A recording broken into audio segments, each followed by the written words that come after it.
60 లేదా అంతకంటే ఎక్కువ మంది విద్యార్థులు ఉన్న అన్ని మోడల్ ప్రాథమిక పాఠశాలల్లో మౌలిక సదుపాయాల అమలుకు తప్పనిసరిగా చర్యలు చేపట్టాలని Samagra Shiksha additional project coordinator I Padmavathi ఆదేశించారు. స్థానిక బుర్రిపాలెం రోడ్లోని మాంటిస్సోరీ స్కూల్లో శుక్రవారం డివిజనల్ స్థాయి మోడల్ ప్రైమరీ పాఠశాలల ప్రధానోపాధ్యాయుల సమావేశం నిర్వహించారు. Samagra Shiksha additional project coordinator I Padmavathi అధ్యక్షత వహించారు. మనబడి మన భవిష్యత్తు కార్యక్రమం ద్వారా త్వరగా పనులు పూర్తి చేయించాలని చెప్పారు. యాజమాన్య కమిటీల ద్వారా పాఠశాలల్లో అవసరమైన మౌలిక సదుపాయాలు, ముఖ్యమైన స్వల్ప మరమ్మతులతో పాటు గ్రీన్ చాక్ బోర్డులు, స్మార్ట్ టీవీలు, టాయిలెట్స్ విత్ రన్నింగ్ వాటర్ వంటి అన్ని సదుపాయాలు ఉండేలా చూడాలన్నారు.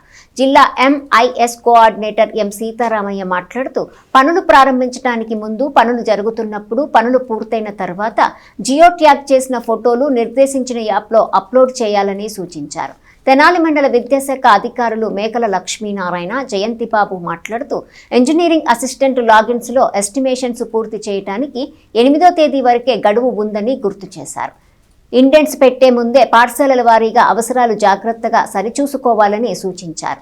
కార్యక్రమంలో చేబ్రోలు మండల విద్యాశాఖ అధికారి ఏడుకొండలు, సమగ్ర శిక్ష ఈఈ రవీంద్ర, డిఈ హరిబాబు పాల్గొన్నారు. ఈరోజు స్థానిక మాంటిసోరీ పాఠశాలలో ప్రాథమిక పాఠశాలలో అంటే మోడల్ ప్రాథమిక పాఠశాలకు సంబంధించిన ప్రధానోపాధ్యాయులకు మనబడి మన భవిష్యత్తు అమలు జరపడం మీద విధి విధానాలను, మార్గదర్శకాలను తెలియజేయడానికి ఒకరోజు శిక్షణా కార్యక్రమాన్ని ఏర్పాటు చేయడం జరిగింది. ఈ శిక్షణా కార్యక్రమంలో ఏపీసీ గారు, ఈఈ గారు, అదేవిధంగా మా ఎంఐఎస్ డిస్ట్రిక్ట్ ఎంఐఎస్ కోఆర్డినేటర్ గారు పాల్గొనడం జరిగింది. దీనిలో ప్రాథమిక అవసరాలు అయినటువంటి running water with toilets, drinking water, major minor repairs, వీటిని ఏ విధంగా చేసుకోవాలి, అదేవిధంగా ఎస్ఎంసి కమిటీలతో ప్రధానోపాధ్యాయులు ఎలా సమన్వయం చేసుకోవాలి, ఇవన్నీ కూడా వీళ్ళకి తెలియజేయడం జరిగింది.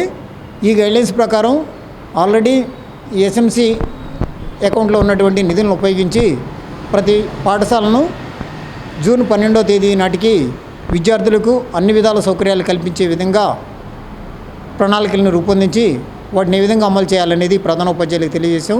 ఇది గ్రౌండ్ లెవెల్లో ప్రధానోపాధ్యాయులు ఈ కార్యక్రమాన్ని సజావుగా అమలు చేసి పాఠశాలలు రీఓపెన్ అయ్యే నాటికి విద్యార్థులకు ఏ విధమైనటువంటి సమస్యలు లేకుండా అన్ని రకాల మౌలిక వసతుల్ని